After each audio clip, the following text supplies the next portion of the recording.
It's morning news.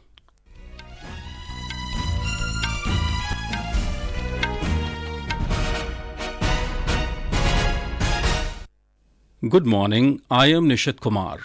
The headlines. Prime Minister Narendra Modi to address ceremony marking 90 years of Reserve Bank of India in Mumbai today.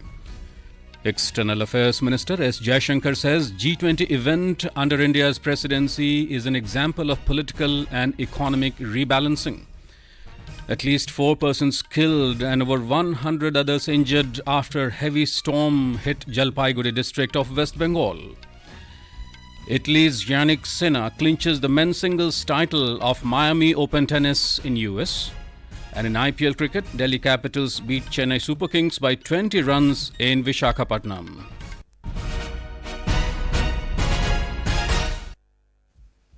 And now the news in detail. Prime Minister Narendra Modi will be on a day-long visit to Mumbai today. During his visit, Mr. Modi will address a ceremony marking 90 years of the Reserve Bank of India in the city. The Reserve Bank of India, RBI, commenced its operation on the 1st of April in 1935 and enters its 90th year today. The RBI is organizing a commemorative event on the occasion. Union Finance Minister Nirmala Sitharaman and Ministers of State for Finance Bhagwat Kishan Rao Karad and Pankaj Chaudhary will also participate in the program. RBI Governor Shaktikant Das will also address the event on the occasion. Maharashtra Chief Minister Eknath Shinde and Deputy Chief Ministers Devendra Fadnavis and Ajit Pawar and representatives of various banks and industry will also take part in the event.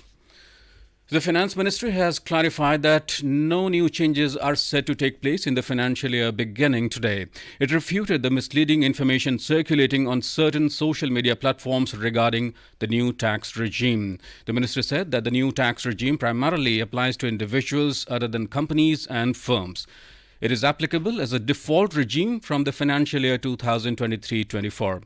Under the new tax regime, tax rates are significantly lower and the benefit of various exemptions and deductions such as 50,000 rupees from salary and 15,000 rupees from family pension are not available as they were in the old regime.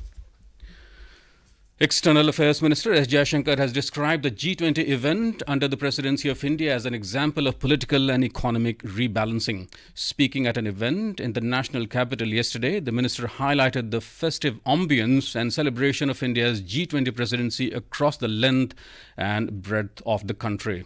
The entire country celebrated our presidency of the G20. The G20 in many ways was an example of political and economic rebalancing, where instead of a few countries who were running the world or influencing the world or dominating the world, this has broadened out and clearly here the role of India was recognized. But after political and economic rebalancing, today the battle is for cultural rebalancing. That how do we recognize the entire diversity of the world? How do we undo the distortions of an era which was dominated by a few countries and a few regions? Senior BJP leader and Home Minister Amit Shah is on a 2-day visit to Rajasthan, which began yesterday. He held organizational meetings in Jaipur in view of the Lok Sabha elections, which will be held in 2 phases in Rajasthan this month. In Jaipur, Mr. Shah presided over a gathering of party leaders and took an update on the election preparations for the 5 Lok Sabha seats of Dausa, Karauli, Dholpur, Nagaur, Churu and Jhunjhunu. CM Bhajanlal Sharma, BJP State President CP Joshi, former leader of opposition Rajendra Rathore and other leaders were present in the meeting. Mr. Shah also held a roadshow in Sikar last evening. The Home Minister will hold meetings of party leaders in Jodhpur today. In poll-bound Assam, the second round of randomization of electronic voting machines, EVMs, for the first phase of Lok Sabha polls will be held today. After this process, EVMs, including voter verifiable paper audit trail (VVPAT), will be allocated polling station-wise in constituencies where election will be held in the first phase. Our correspondent reports that the process is being done through the EMS software in the presence of observers and candidates. Assam will be witnessing 3-phase polling. 5 seats will be covered in the first phase, including Jorhat, Dibrugarh, Sonitpur, Kaziranga and Lakhimpur seats. In Madhya Pradesh, after the completion of nomination process for the first phase of Lok Sabha polls, the number of candidates for 6 seats going to polls in this phase on the 19th of this month has become clear. The state will be witnessing 4-phase polling for 29 Lok Sabha seats. Meanwhile, the filing of nomination papers for the second phase is underway in the state. Thursday is the last day for filing of nominations for this phase. We have more from our correspondent. In Madhya Pradesh, a total of 88 candidates are in the fray for the first phase of Lok Sabha elections on 6 seats. Some of the prominent candidates include Union Minister Phaggan Singh Kulaste from Mandla and Nakul Nath, son of former Chief Minister Kamal Nath from Chhindwara. In Madhya Pradesh, 8 nomination papers have been filed in the second phase so far. Voting for the first phase in the state will be held on 19th April and for the second phase on 26th April. Meanwhile, Chief Electoral Officer Anupam Rajan has completely banned any kind of exit poll in the state from 7 a.m. on 19th April to 6:30 p.m. on the 1st of June. Sanjeev Sharma, Akashwani News, Bhopal. In a series covering profiles of key constituencies across states and union territories during the Lok Sabha elections, we today bring you a report on Virudhunagar seat in Tamil Nadu. Tamil Nadu will vote for the Lok Sabha elections in a single phase on the 19th of this month. The state has 39 Lok Sabha constituencies. Virudhunagar seat is internationally famous for cracker and printing industry. The constituency has 6 assembly segments and a total number of 15,55,186 voters ready to exercise their franchise. We have more in this report from our correspondent.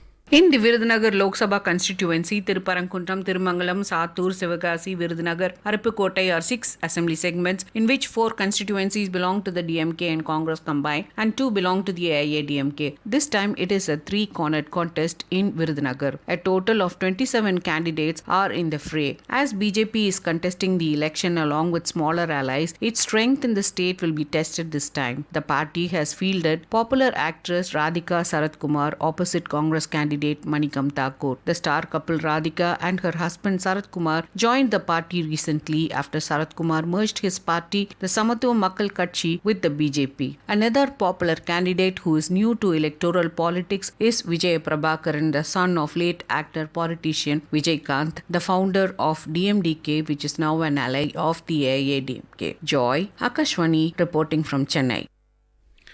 This is Akashwani giving you the news. For quick news updates around the clock, follow us on our Twitter handle at AIR News Alerts. Lok Nirnay 2024, a special program on the general elections, every evening at 7 and repeat broadcast at 9:30 p.m. on Akashwani Gold. Updates of election activities, insights from regions and constituencies, expert opinion and analysis. In the world's largest festival of democracy. Stay tuned to Lok Prasarak ke saath, Lok Nirnay 2024. Welcome back. 4 persons were killed and more than 100 injured after a cyclonic storm hit parts of Jalpaiguri district in West Bengal yesterday. The storm in North Bengal damaged many houses and uprooted several trees in Jalpaiguri town and many areas of the neighbouring Mainaguri. Prime Minister Narendra Modi has condoled the loss of lives in the incident. In a social media post, Mr. Modi said his thoughts are with those affected by the storms. Prime Minister also expressed concern over the current situation in Jalpaiguri, Mainaguri areas of West Bengal. The Prime Minister said that he has spoken with officials and asked them to ensure proper assistance to those affected by it. The severe weather conditions also affected normal life in northeastern India. In Assam, a portion of the ceiling at Guwahati Airport collapsed due to heavy rainfall. India Meteorological Department IMD has forecast enhanced rainfall and thunderstorm activity over northeast India till Thursday. The Weather Department also forecast that 2 western disturbances are likely to affect the Himalayan region till the 5th of this month. Under its influence, isolated to scattered rainfall or snowfall with thunderstorms and lightning are very likely over Jammu and Kashmir, Ladakh, Muzaffarabad, Himachal Pradesh and Uttarakhand till the 6th of April.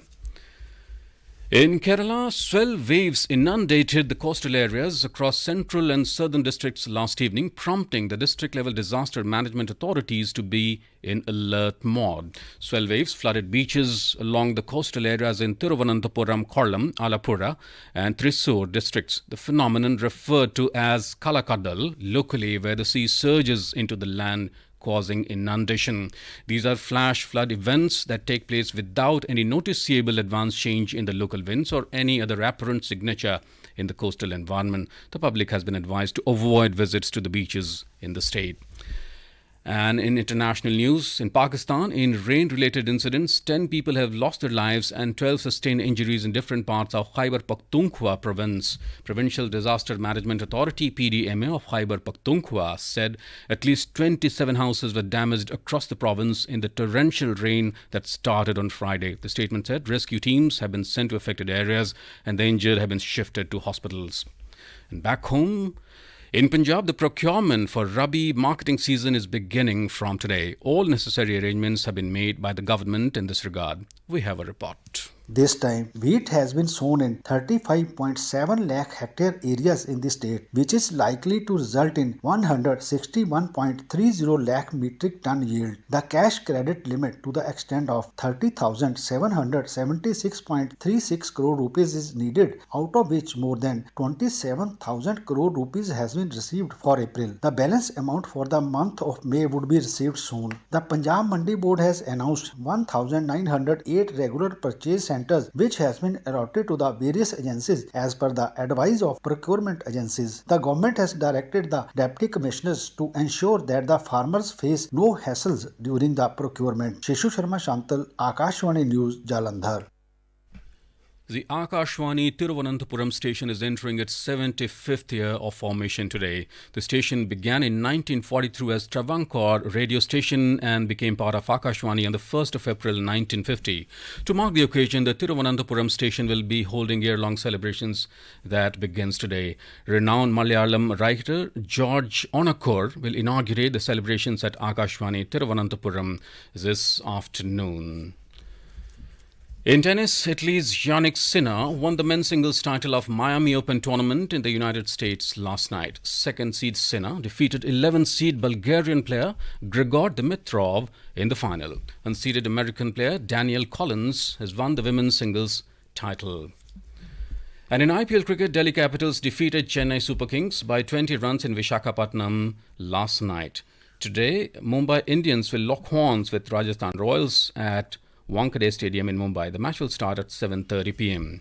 In our bilingual live phone-in program Public Speak today at 9:30 p.m. we'll bring you an insightful discussion on ease of filing income tax return, Aikar return prakriya ka sarlikaran with Dharamveer Singh, Commissioner of Income Tax. To participate, simply dial the telephone numbers 011 23421050 and 011 233 14444 from 9:30 p.m. onwards tomorrow. Alternatively, you can also send your queries via WhatsApp to the number 9289094044. Stay tuned to Akashwani Gold channel and additional frequencies for this captivating live broadcast. And now for a look at today's newspapers, it's over to Anita Anand. Thank you, Nishit. Launching his Lok Sabha poll campaign in Uttar Pradesh, Prime Minister Modi says action against corrupt will continue is the top story in the Statesman.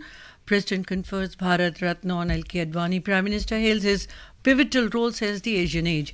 INTI Alliance demands level playing field and release of arrested leaders at a rally in New Delhi, says the Times of India. Prime Minister Modi targets Congress for callously giving away Kachativu Island to Sri Lanka in 1974, terming it anti-national act, is the front page story in the Tribune. 4 killed as storm wreaks havoc in West Bengal, reports the Hindu. MPC may keep repo rate stance unchanged at financial year 25. First meet is the top story in Business Standard. And finally, work begins to lift Baltimore Bridge off ship that felled it, says Hindustan Times. And with that, it's back to you, Nishit. Thank you, Anita. And now before we end the bulletin, the headlines once again. Prime Minister Narendra Modi to address ceremony marking 90 years of Reserve Bank of India in Mumbai today. External Affairs Minister Jaishankar says G20 event under India's presidency is an example of political and economic rebalancing. At least 4 persons killed and over 100 others injured after heavy storm hit Jalpaiguri district of West Bengal.